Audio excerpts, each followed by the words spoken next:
America ने ऐसा क्यों कहा कि भारत और यूरोप के साथ एफटीए में उनको धोखा मिला है? बांग्लादेश और अडानी ग्रुप के बीच अब कौन सा रिवाइवल स्टार्ट हो गया है?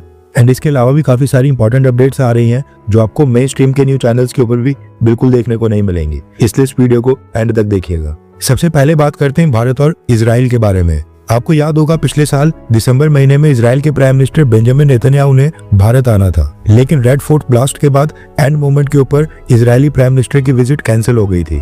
स्टार्टिंग में इजराइल ने उस समय सिक्योरिटी कंसर्न्स का बहाना मारा था, लेकिन बाद में जब ये थोड़ी सी कंट्रोवर्सी बन गई, उसके बाद इजराइल ने सफाई पेश करते हुए कहा था कि उनको प्राइम मिनिस्टर नरेंद्र मोदी की लीडरशिप में पूरा भरोसा है कि भारत एक सेफ और सिक्योर देश है।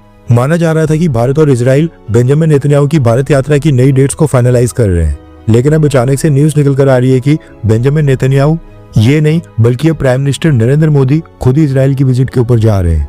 रेफरेंस के लिए आपकी स्क्रीन के ऊपर आर्टिकल का स्क्रीनशॉट है। न्यूज निकल कर आ रही है कि प्रधानमंत्री मोदी अगले महीने फरवरी के लास्ट हफ्ते में इजराइल जाएंगे। 27 फरवरी की डेट सामने आ रही है, लेकिन अभी तक ये नहीं बताया गया है कि ये विजिट कितने दिन की होने वाली है। इजराइल के साथ भारत का फ्री ट्रेड एग्रीमेंट अभी नेगोशिएशंस की स्टेज के ऊपर चल रहा है। एंड आज इजराइल के भारत में एम्बेसडर रेवन अजहर की भी एक स्टेटमेंट आई, जिसमें उन्होंने कहा है कि इजराइल का टारगेट है कि भारत के साथ फ्री ट्रेड एग्रीमेंट की टॉक्स को साल 2026 में ही क्लोज कर दिया जाए, और ये साल एंड होने से पहले ही हमने टारगेट रखा है कि भारत के साथ हम फ्री ट्रेड एग्रीमेंट को साइन कर लेंगे। डिप्लोमेटिक एंगल से देखा जाए तो फरवरी का महीना भी भारत के लिए काफी इंपॉर्टेंट होने वाला है। सबसे पहले तो French president Emmanuel Macron Bharat की यात्रा पर आ रहे हैं। भारत में होने वाले एआई समिट को अटेंड करने की उन्होंने पहले ही खुद ही अनाउंसमेंट कर ली थी।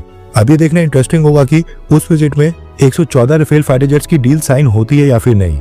उसके बाद ब्राजील के प्रेसिडेंट लूला दा सिल्वा भी फरवरी महीने में ही भारत की यात्रा पर आ रहे हैं। ब्राजील ब्रिक्स में भी भारत के साथ है और एक काफी इंपॉर्टेंट देश है। उसके बाद सेचल्स के प्रेसिडेंट पैट्रिक हरमीनी भी भारत आ रहे हैं, और साथ में ये भी न्यूज निकल कर आ रही है कि फरवरी महीने में ही प्रधानमंत्री नरेंद्र मोदी की एक और फॉरेन की विजिट होगी, जिसमें प्रधानमंत्री मोदी मलेशिया की यात्रा करेंगे। हो सकता है कि इजराइल और मलेशिया के विजिट को एक साथ क्लब कर दिया जाए, यानी दोनों देशों की विजिट एक ही लेग में कर दी जाए, क्योंकि पहले भी देखा गया है कि प्रधानमंत्री मोदी जब भी देश से बाहर दूसरी कंट्रीज की विजिट के ऊपर जाते हैं तो मल्टीपल कंट्रीज की विजिट एक साथ ही करते हैं। प्रधानमंत्री मोदी का मलेशिया जाना कई महीनों से ड्यू था, क्योंकि पिछले साल अक्टूबर महीने में मलेशिया में आसियान समिट हुआ था।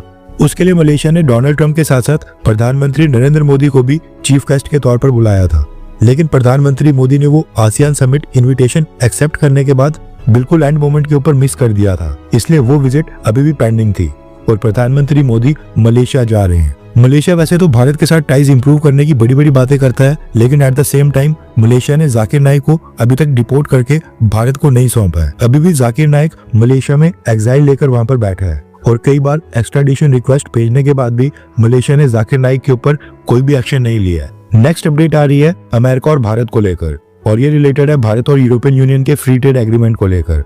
दरअसल डोनाल्ड ट्रंप एडमिनिस्ट्रेशन को ये बात हजम ही नहीं हो पा रही है कि अमेरिका से पहले यूरोपियन यूनियन ने भारत के साथ फ्री ट्रेड एग्रीमेंट साइन कर लिया है। US treasury secretary Scott Bessent ने भारत और यूरोपियन यूनियन के एफटीए के ऊपर एक और कमेंट कर दिया है, जिससे उनकी फ्रस्ट्रेशन सामने निकल कर आ रही है। रेफरेंस के लिए आपकी स्क्रीन के ऊपर आर्टिकल का स्क्रीनशॉट है। यूएस ट्रेजरी सेक्रेटरी का कहना है कि यूरोपियन यूनियन का भारत के साथ ट्रेड एग्रीमेंट साइन करना ये वेरी डिसअपॉइंटिंग है, यानी कि बहुत ही निराशाजनक है।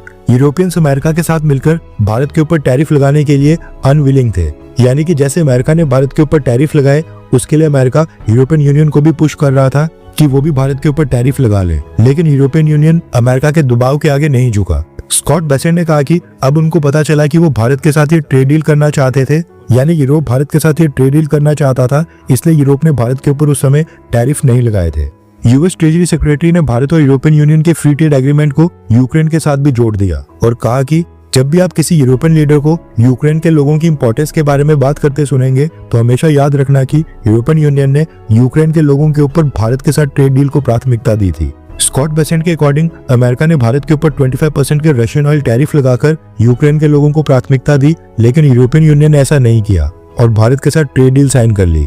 इसके अलावा भी यूएस ट्रेजरी सेक्रेटरी ने काफी कुछ कहा है, लेकिन इन शॉर्ट ये काफी नाराज लग रहे हैं कि अमेरिका भारत के ऊपर टैरिफ लगाने में अकेला ही रह गया, जबकि यूरोपियन यूनियन ने भारत के साथ ट्रेड डील साइन कर ली। नेक्स्ट अपडेट आ रही है भारत और ईरान को लेकर। न्यूज निकल कर आ रही है कि भारत के deputy national security adviser Pawan Kapoor sir Iran की यात्रा के ऊपर चले गए हैं। Deputy NSA second to NSA Ajit Doval sir है। एंड इतने इंपॉर्टेंट टाइम में जब अमेरिका का ईरान के ऊपर हमले का सबसे ज्यादा खतरा है, अमेरिका ने यूएस नेवी के कैरियर स्ट्राइक ग्रुप को भी मिडिल ईस्टर्न वाटर्स में ईरान के पास डिप्लॉय कर लिया है। इतने इंपॉर्टेंट टाइम में भारत के डिप्टी एनएसए का ईरान जाना, इसका मतलब है कि जरूर बैकएंड के ऊपर कोई ना कोई बड़ी डेवलपमेंट तो जरूर होगी। डिप्टी एनएसए पवन कपूर सर ने ईरान के डिप्टी एनएसए डॉक्टर अली बगेरी कानी के साथ तो मीटिंग की, लेकिन उसके साथ साथ ईरान की सुप्रीम सिक्योरिटी काउंसिल के हेड डॉक्टर अली लारीजानी के साथ भी मीटिंग की है, जो दिखाता है कि कुछ न कुछ इंपॉर्टेंट बैकएंड के ऊपर दोनों देशों के बीच जरूर चल रहा है। नेक्स्ट अपडेट आ रही है अडानी ग्रुप और बांग्लादेश को लेकर।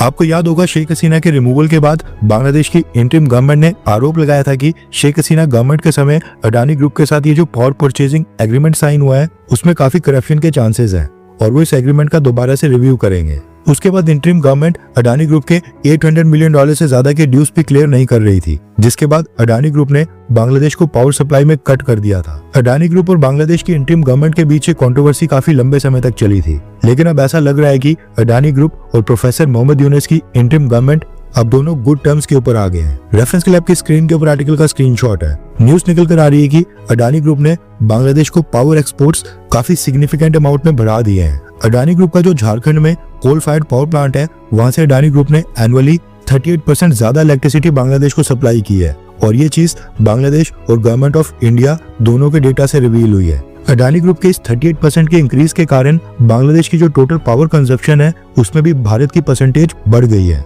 साल 2024 की बात करें तो उस साल बांग्लादेश पावर मिक्स में 12% पावर भारत ने बांग्लादेश को एक्सपोर्ट की थी, लेकिन साल 2025 जो भी रिसेंटली एंड हुआ है इसमें भारत का शेयर अब 12% से बढ़कर 15.6% तक हो गया है। बांग्लादेश अब बिजली के लिए भारत के ऊपर और भी ज्यादा डिपेंडेंट हो गया है। साल 2026 के पहले 27 दिन यानी कि इस साल जनवरी 27 तक के डेटा के अकॉर्डिंग इस साल भी अडानी ग्रुप पहले के मुकाबले ह्यूज अमाउंट में बांग्लादेश को पावर एक्सपोर्ट कर रहा है। बांग्लादेश की कंजप्शन में ऑलमोस्ट 10% पावर अकेले भारत के अडानी ग्रुप द्वारा ही सप्लाई की जा रही है। कुछ महीने पहले न्यूज आई थी कि बांग्लादेश की इंटरिम गवर्नमेंट ने अडानी ग्रुप को इलेक्ट्रिसिटी ड्यूज पे करना स्टार्ट कर दिया था और इंस्टॉलमेंट्स में ये ड्यू बांग्लादेश की इंटरिम गवर्नमेंट क्लियर कर रही थी। हो सकता है कि अडानी ग्रुप को ये उम्मीद हो कि इलेक्शंस के बाद जो भी बांग्लादेश के अंदर नई गवर्नमेंट बनाएगा वो उनके इलेक्ट्रिसिटी के ड्यूज को भी क्लियर कर देगा, इसलिए दोबारा से बांग्लादेश को अडानी ग्रुप द्वारा न्यू पावर सप्लाई की जा रही है, वो भी पहले से ज्यादा क्वांटिटी में। एंड हैरानी हो रही है कि इंटरिम गवर्नमेंट जो कि एक तरफ ये आरोप लगा रहे थे कि अडानी ग्रुप के साथ जो पावर परचेजिंग एग्रीमेंट साइन हुआ है उसमें करप्शन हुई है, लेकिन फिर भी वो आज की डेट में अडानी ग्रुप से ही पावर परचेज कर रहे हैं। नई गवर्नमेंट आने के बाद ही अब ये पता चलेगा कि अडानी ग्रुप के साथ कॉन्ट्रैक्ट को कैंसिल किया जाता है या फिर आगे कंटिन्यू किया जाता है, जिसके लिए हमें वेट एंड वॉच करना होगा। बांग्लादेश में इलेक्शंस होने हैं 2 हफ्ते के बाद 12 फरवरी को। नेक्स्ट अपडेट आ रही है भारत और अरब देशों को लेकर।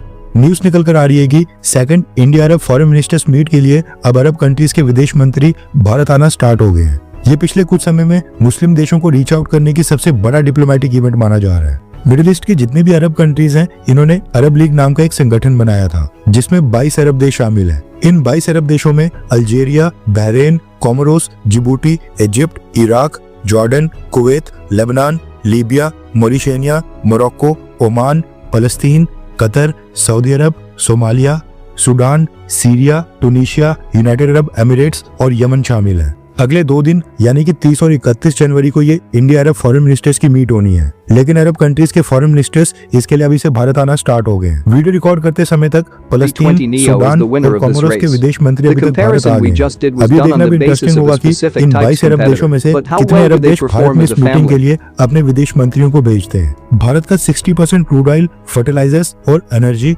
इन्हीं 22 अरब कंट्रीज से आती है।